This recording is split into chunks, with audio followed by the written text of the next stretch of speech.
চাকরটি জোরে জোরে আমার ম্যাসাজ করতে লাগল।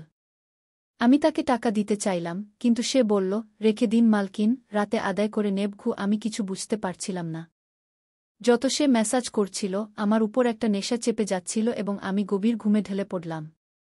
কিন্তু এক রাতে আমার ঘুম আসছিল না। আমার হুঁশ উড়ে গেল যখন সে রাতে ম্যাসাজ করতে করতে আমার নাম ধরে ডাকল। আমি খুব সুন্দরী ছিলাম, তাই বিয়ের প্রস্তাব প্রতিদিন আসত। আমি আমার বাবা মার একমাত্র মেয়ে ছিলাম, তাই আমার বাবা চাইতেন আমি ডাক্তার হয়ে তার নাম উজ্জ্বল করি। কিন্তু যখন আমার জন্য এত ভালো প্রস্তাব আসত, আমার মা আমাকে বলতেন, তুমি পড়াশোনা ছেড়ে দাও, যাতে আমি তোমার বিয়ে দিতে পারি। কিন্তু আমি আমার মাকে বলতাম, আমি তো ডাক্তার হতে চাই। গিয়ে কথা শুনে আমার মা রেগে যেতেন এবং বলতেন, তুমি এখন বিয়ে করে ফেল, ডাক্তারির পড়া পরে করবে। কিন্তু আমার বাবা মানতেন না। তাই আমার মা এক বুড়ো বাবার কাছে গেলেন এবং বললেন, আমি আমার মেয়ের বিয়ে করতে চাই, কিন্তু তার বাবা মানছে না। এমন একটা তাবিজ দিন যাতে তার বাবা ফৌরত মানে। সেই বুড়ো আমার মা থেকে নিলেন এবং এমন তাবিজ দিলেন যে আমার বাবা ফৌরত আমার বিয়ের জন্য রাজি হয়ে গেলেন। এই প্রস্তাবটা আসলে আমার বাবার বন্ধু তার ছেলের জন্য এনেছিলেন এবং বলেছিলেন, আপনার মেয়ে বিয়ের পরেও ডাক্তার হতে পারবে। এ কথা শুনে আমার বাবা ফৌরত হ্যাঁ বলে দিলেন এবং আমি বিয়ে করে শ্বশুরবাড়ি চলে এলাম। আমার শ্বশুরবাড়ির লোকজন খুব ধনী ছিল, তাই আমি এবং আমার স্বামী আলাদা বাড়িতে থাকতাম। আমার স্বামী তার বাবার ব্যবসা দেখতেন, তাই তিনি সকাল থেকে সন্ধ্যা পর্যন্ত ব্যস্ত থাকতেন। আমি তার বাড়িতে গিয়ে সেখানকার আরামায়েশ দেখে হতবাক হয়ে গেলাম। আমার স্বামী আমার সেবার জন্য অনেক চাকর রেখেছিলেন, কিন্তু তার এক চাকর ধীরে ধীরে আমার কাছাকাছি আসতে লাগল। সে চাকর আমাকে বলল, আমি এখানে অনেক বছর ধরে কাজ করছি এবং আপনার শ্বশুরবাড়ির লোকজন আমাকে পরিবারের সদস্যের মতোই মনে করে। এ কথা শুনে আমিও তাকে বিশেষ গুরুত্ব দিতে শুরু করলাম। একদিন সে আমার ঘরে চলে এল। আমি তখনও বিছানায় শুয়েছিলাম। সে আমাকে ক্লান্ত দেখে বলল, আপনি শুয়ে থাকুন, ক্লান্ত হয়ে গেছেন। যদি আপত্তি না থাকে আমি আপনার পা টিপে দিই। এ কথা শুনে আমি হতবাক হয়ে গেলাম। আমি সুন্দরী ছিলাম, যুবতী ছিলাম, কিন্তু আমার স্বামী ছাড়া কোনো পুরুষ আমাকে স্পর্শ করেনি এবং কোনো চাকরকে কখনো আমার পা টিপতে দিইনি। তাই আমি ফৌরত না করে দিলাম, কারণ আমার ভালো লাগে না যে কোনো অপরিচিত ব্যক্তি আমাকে স্পর্শ করুক। এ কথা শুনে সে চুপ হয়ে গেল এবং আমার ঘর থেকে চলে গেল। তখনই আমি বুঝতে পারলাম যে আমি তার কথার উত্তর খুব কঠোরভাবে দিয়েছি। হয়তো সে আগেও আমার শ্বশুরবাড়িতে এমন কাজ করত, কিন্তু আমি স্পষ্টভাবে না বলে তার মন ভেঙে দিয়েছি। আসলে আমি খুব নরম মনের ছিলাম, তাই পরে আমার আফসোস হতে লাগল। আমি তার সম্পর্কে ভাবতে লাগলাম যে এই চাকরটি বেশ যুবক এবং সুন্দর। আমার এতে পা টিপতে দিতে খারাপ লাগে না। পরের দিনও একই ঘটনা ঘটল। চাকরটি আমাকে আবার একই কথা বলল। আমি সেদিন খুব ক্লান্ত ছিলাম, তাই আমি আমার পা বিছানা থেকে নিচে নামালাম এবং তাকে বললাম, তুমি আমার পা টিপে দাও। এ কথা শুনে সে খুশি হয়ে গেল এবং আমার পা টিপতে শুরু করল। সে এত ধীরে ধীরে পা টিপছিল যে আমার আবার ঘুম পেতে লাগল। এ দেখে সে চাকর বলল, মালকিন, আপনার ঘুম আসছে, আপনি বিছানায় শুয়ে পড়ুন, আমি আপনার পা টিপে দিচ্ছি। আমি যেন মাতাল হয়ে গিয়েছিলাম, তাই ফৌরত বিছানায় শুয়ে পড়লাম। সে চাকর বিছানায় চলে এল এবং আমার পা টিপতে লাগল। তারপর আমার কোনো হুঁশ থাকল না এবং আমি ঘুমিয়ে পড়লাম। আমি জানতাম না কতক্ষণ ঘুমিয়েছি। আমার চোখ খুলে দেখলাম সেই চাকর এখনও আমার পা টিপছে। এ দেখে আমার তার উপর দয়া হল এবং আমি হাত বাড়িয়ে আমার পার্স খুললাম এবং কিছু নোট বের করে সেই চাকরের হাতে দিলাম। এ দেখে সে লজ্জা পেতে লাগল, মালকিন, আপনি আমাকে টাকা দিয়ে লজ্জা দিচ্ছেন। আমার বেতন ভালো, আমার এই টাকার দরকার নেই। এ কথা শুনে আমি তাকে বললাম, এই টাকা তোমার পরিশ্রমের। এ কথা শুনে সেই চাকর আমার কাছ থেকে টাকা নিল এবং আমার ঘর থেকে চলে গেল। আমার স্বামী রাতে দেরি করে আসতেন, তাই আমি সন্ধ্যায় আবার সেই চাকরকে আমার ঘরে ডাকলাম এবং তাকে বললাম, তোমার ম্যাসাজে আমার খুব ভালো ঘুম আসে। তাই যতক্ষণ না আমার স্বামী বাড়ি আসে ততক্ষণ তুমি আমার ঘরেই থাকো। হয়তো চাকরটির টাকার লোভ হয়েছিল, তাই সে আমার কথা শুনে খুশি হয়ে গেল এবং বলল, আমি তো আপনার সাধারণ চাকর, আপনি যেমন বলবেন আমি তেমনি করব। আমি আপনার পা টিপে দেব যাতে আপনার ক্লান্তি দূর হয় এবং আপনি শান্তি পান। এ কথা শুনে আমি তাকে বললাম, তোমার হাতে জাদু আছে, তাই তো আমার সব ক্লান্তি দূর হয়ে যায়। একদিন চাকর আমাকে বলল, আপনার শাশুড়িও মাঝে মাঝে আমার কাছ থেকে ম্যাসাজ নিতেন। এটা শুনে আমি হতবাক হয়ে গেলাম। আমার শাশুড়িকে আমি এমন মনে করিনি। কিন্তু সেই চাকরটি মিথ্যাবাদী বলে মনে হচ্ছিল না। আমি শ্বশুরবাড়িতে আসতে প্রায় 1 মাস হতে চলেছে, তাই আমি চাকরদের ভালো করে বুঝে নিয়েছিলাম। সে আমাকে সবসময় সত্যি কথাই বলত। আমাদের বাড়িতে একজন নিয়ানো কাজ করত, কিন্তু সে ছিল মিথ্যাবাদী ও অসাধু। সে আমার কাছ থেকে যা শুনত তা পুরো মহল্লা ছড়িয়ে দিত। তাই আমি তাকে আমার ঘরে আসতে দিতাম না। এই চাকরটি ছিল বাড়ির পুরনো চাকর, তাই আমি তার উপর বিশ্বাস রাখতাম। চাকরও আমার ঘরে আসত, কিন্তু নিচু নজরে থাকত। সে আমার শরীরে হাত বুলাত, কিন্তু তার উদ্দেশ্য খারাপ ছিল না। এমনটা প্রতি রাতেই হতো। একদিন আমি আমার স্বামীকে বললাম, আমাদের বিয়ের পর থেকে আমরা কোথাও বেড়াতে যাইনি। এটা শুনে আমার স্বামী বলল, আমাদের বিয়ের পর থেকে তুমিও তো সবসময় ঘুমে থাকো। আমি রাতে বাড়ি আসি, তুমি গভীর ঘুমে থাকো। দিনে আমার কাছে সময় থাকে না, আর রাতে বাড়ি আসার আগেই তুমি ঘুমিয়ে পড়ো। এটা শুনে আমি মনে মনে ভাবলাম, এসবই চাকরের মেসাজের কারণে হচ্ছে। আমার স্বামীর অভিযোগ সঠিক ছিল। আমাকে প্রতিদিন রাতে তার জন্য জেগে থাকা উচিত ছিল। সেই দিন আমি সিদ্ধান্ত নিলাম, আজ রাতে যখন চাকর আমাকে মেসাজের জন্য বলবে, আমি করব, যাতে আমার ঘুম না আসে এবং আমি আমার স্বামীর আসা পর্যন্ত জেগে থাকতে পারি। সন্ধ্যা হলে আমি গোসল করে নিজেকে সাজিয়ে নিলাম এবং দুলহনের মতো করে বিছানায় বসলাম। চাকর আমার ঘরে এল। সে আমাকে মেসাজের জন্য জিজ্ঞাসা করল, কিন্তু আমি স্পষ্টভাবে করলাম। আমার কথা শুনে সে কিছুটা মনমরা হয়ে গেল এবং চলে গেল। কিছুক্ষণ পর চাকর আমার ঘরে এল, তার হাতে ছিল এক গ্লাস দুধ। আমি খাবার খাইনি, তাই তাড়াতাড়ি দুধ খেয়ে নিলাম এবং আমার স্বামীর জন্য অপেক্ষা করতে লাগলাম। কিন্তু আমার ঘুম এসে গেল, আমি ঘুমিয়ে পড়লাম। সকালে জেগে দেখলাম চাকর তাড়াতাড়ি আমার ঘরে এসে বলল, মালকিন, আপনার জন্য নাস্তা নিয়ে আসি। এটা শুনে আমি আমার স্বামীর বিছানার দিকে তাকালাম, তা খালি ছিল। এটা দেখে চাকর বলল, মালিকের জরুরি কাজ ছিল, তিনি নাস্তা করে চলে গেছেন। এটা শুনে আমার মেজাজ খারাপ হয়ে গেল। আমি সারারাত তার জন্য জেগেছিলাম, কিন্তু সে সকাল হতেই অফিস চলে গেল। আমি চাকরকে বললাম, আমার জন্য চা নিয়ে আসো। চাকর ঘর থেকে বেরিয়ে গেল। তখনই আমি আমার দিকে তাকিয়ে হতবাক হয়ে গেলাম। রাতে আমি দুলহনের পোশাক পরেছিলাম, কিন্তু এখন আমার শরীরে অন্য পোশাক ছিল। তবে আমি তখনও গয়না পরেছিলাম। আমার মাথা ভারী হতে লাগল। আমি ভেবে অস্থির হয়ে পড়লাম, রাতে আমার সাথে কি হয়েছিল, আমার ঘরে কে ছিল এবং সে আমার সাথে কি করেছিল। কিন্তু আমার কিছুই মনে পড়ছিল না। আমার বুক ধড়ফড় করতে লাগল, আমি আমার মাথা ধরে ফেললাম। আমার পুরো শরীর ব্যথা করছিল। তাই চাকর চা নিয়ে এলে আমি তাকে বললাম, আমার শরীরটা দাবা দাও। এটা শুনে সে বিছানায় এসে আমাকে দাবাতে লাগল। সেই দিন আমি দীর্ঘক্ষণ বিছানায় শুয়ে থাকলাম। সেই দিন হঠাৎ আমার স্বামী বাড়ি চলে এল।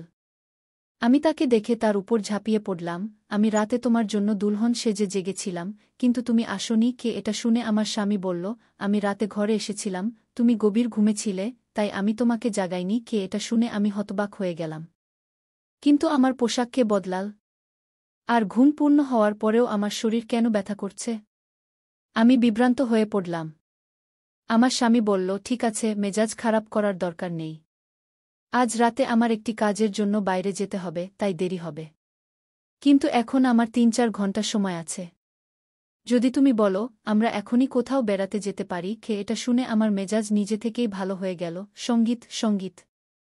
আমি তাকে বললাম, হ্যাঁ, কিন্তু তুমি কেন জিজ্ঞাসা করছ? এটা শুনে চাকর বলল, আমি আপনার চাকর, কিন্তু আমি আপনাকে এই পরামর্শ দেব, আপনি বাইরে যাবেন না, কারণ আপনার শরীর ক্লান্ত হয়ে যাবে। এটা শুনে আমার রাগ উঠে গেল।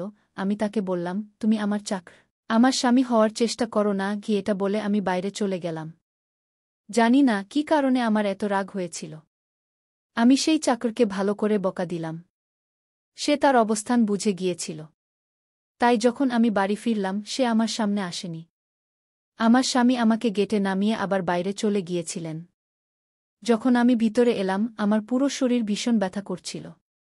সম্ভবত আমার শরীর ম্যাসাজের অভ্যাস হয়ে গিয়েছিল। তাই রাত হলেই সে ম্যাসাজের জন্য ব্যাকুল হয়ে উঠত। কিন্তু আমি সেই চাকরকে রাগান্বিত করে দিয়েছিলাম, তাই আজ সে আমার ম্যাসাজ করতে আসেনি। কিন্তু আমার তার দরকার ছিল। তাই আমি একটি নিয়নকে ডাকলাম এবং সেই চাকরকে ডাকতে বললাম। কিছুক্ষণ পর সেই চাকর আমার ঘরে চলে এল, আমার বিছানায় বসল এবং নিঃশব্দে আমার পা আমি লজ্জা পেয়ে গেলাম যখন দেখলাম সে আমার পায়ের আঙুল চেপে ধরছে। আমি তাকে এত খারাপ কথা বলেছিলাম, কিন্তু সে আমার কথাকে মোটেও খারাপভাবে নেয়নি। যখন তাকে চুপচাপ দেখলাম, তখন বললাম, আমি জানি না সেই সময় আমার কি হয়েছিল, তাই আমি তোমাকে এত কড়া কথা বলেছি। এতদিন পর আমি আমার স্বামীর সাথে কোথাও বাইরে যাচ্ছিলাম, তাই তোমার বাধা আমার ভাল লাগেনি। তাই আমাকে ক্ষমা করে দাও। আমি তার মালিক ছিলাম এবং তাকে এই কাজের বেতন দিতাম, কিন্তু এখনও আমার মধ্যে মানবতা বেঁচে ছিল। তাই মালিক হয়েও আমি চাকর থেকে ক্ষমা চেয়ে নিলাম, কারণ সে যদিও চাকর ছিল, কিন্তু সে একজন মানুষও তো। আমার কথা শুনে সেই চাকর বলল, আমি আপনার চাকর, এই কাজের জন্য আমি আপনার কাছ থেকে বেতন নিই, তাই আপনার অধিকার আছে, আপনি আমাকে যা ইচ্ছা বলতে পারেন। এটা শুনে আমি চুপ হয়ে গেলাম, কিন্তু আমি ভেবে নিয়েছিলাম যে ভবিষ্যতে তাকে এমন কিছু বলব না। সে সেই রাত অনেকক্ষণ পর্যন্ত আমার মালিশ করতে থাকে এবং তারপর আমি ঘুমিয়ে পড়ি। আমি জানতাম না চাকর কখন আমার ঘর থেকে বেরিয়েছে এবং কখন আমার স্বামী বাড়িতে এসেছে। সকালে উঠে দেখলাম আমার স্বামী বাথরুমে আছে এবং বাইরে যাওয়ার জন্য প্রস্তুত হচ্ছে। আমি তাকে অবাক হয়ে দেখতে লাগলাম, জানি না আজকাল আমার কি হচ্ছে। চাকরের মালিশে আমার এত গভীর ঘুম আসে যে আমি কোনো কিছুর খেয়াল রাখতে পারতাম না। আমি এটাও বুঝতে পারতাম না যে আমার স্বামী কখন ঘরে আসে।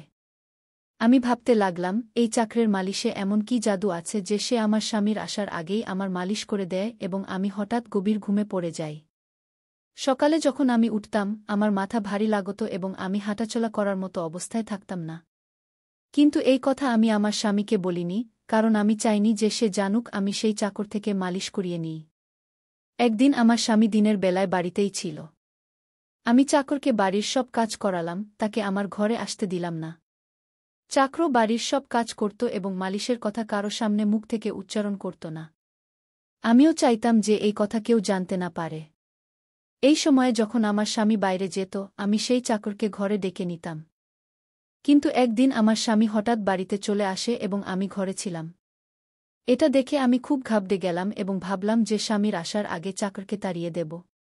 কিন্তু এই চাকর খুব বুদ্ধিমান ছিল, আমার স্বামীর আসার আগেই অন্য কাজে লেগে গেল এবং আমার স্বামীর কিছুই টের পেল না।